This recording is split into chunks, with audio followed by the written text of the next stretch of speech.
Maintenant, je cède la parole au député de Jean Talon sur l'amendement, s'il vous plaît. Bon, j'avoue que les commentaires de mon collègue de Hochelaga-Maisonneuve m'interpellent parce qu'on vient d'accélérer l'entrée en vigueur d'un certain nombre de dispositions et je comprenais qu'il y avait un objectif de cohérence là-dedans. Et donc, avant de me... En fait, je sais même pas si je vais me prononcer, mais j'aimerais savoir de la part du ministre, est-ce que vous avez là devant vous un calendrier? Parce que là, on vient de changer plusieurs dates, là, puis quand on regarde l'article 88, là, il y a quand même 5 paragraphes là, avec des dates d'entrée en vigueur différenciées. Là, est-ce que vous avez, avec compte tenu des modifications que vous proposez, est-ce que vous avez le calendrier, compte tenu des négociations, là, compte tenu des questions de mon collègue de Hochelaga-Maisonneuve, est-ce qu'on serait capable d'avoir le calendrier tel que vous l'avez imaginé, compte tenu des dates de négo, puis compte tenu des dates d'entrée en vigueur, pour qu'on s'assure qu'il y a vraiment une cohérence? Parce que c'est vrai qu'il pourrait y avoir une incohérence, Monsieur le ministre, s'il y a une partie de l'obligation qui commence, mais que la contrepartie, elle ne commence pas au même moment. Je pense qu'on pourrait vouloir s'assurer qu'il y a vraiment une cohérence. C'est ce que j'avais compris, moi, des modifications. Bien, il y en a une cohérence. Là. Le projet de loi 51, tel qu'il a été déposé à l'Assemblée nationale, avait le même calendrier. Tout ce qui a été fait par les avocats et les légistes, c'est d'actualiser en fonction des amendements qui ont été votés depuis le début de l'étude détaillée. C'est le simple correctif qui a été fait par souci de cohésion, puis par souci de respect des amendements qui ont été adoptés. C'est tout.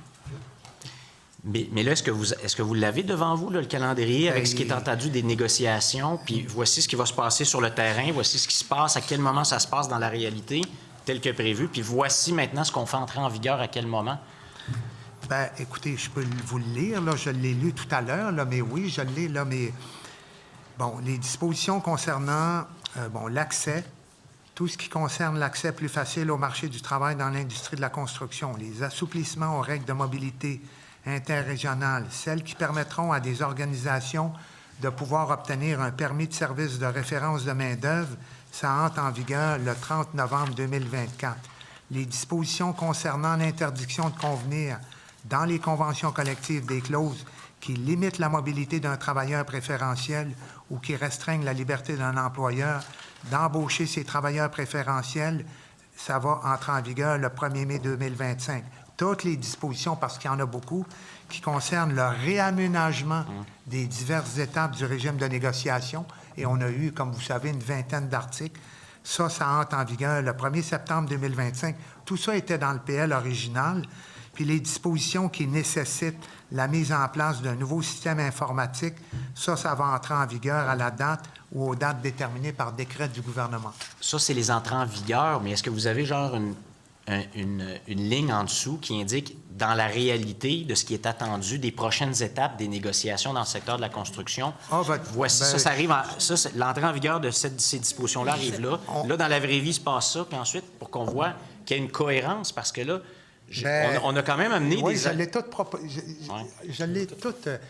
c'est parce que c'est un processus qu'on a fait. Je peux aller vous le montrer. Mais ça, c'est avec les modifications qu'on vient d'adopter aujourd'hui, là? Ben oui, au début de l'étude détaillée, j'ai présenté le tableau actuel puis le tableau après adoption, avec toutes les dates. Avec les dispositions. C'est tout sur graphier, là, Jean-Sébastien, vous pouvez l'avoir, là. C'est très, très clair. Il est, Monsieur le ministre, il est pour le bénéfice du collègue dans documents distribués. Bon. Vous l'avez vu?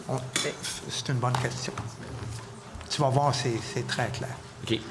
Mais vous nous confirmez aujourd'hui qu'il y a une cohérence entre les obligations et les droits que vous conférez à un côté, puis de l'autre côté? Je confirme. Très bien.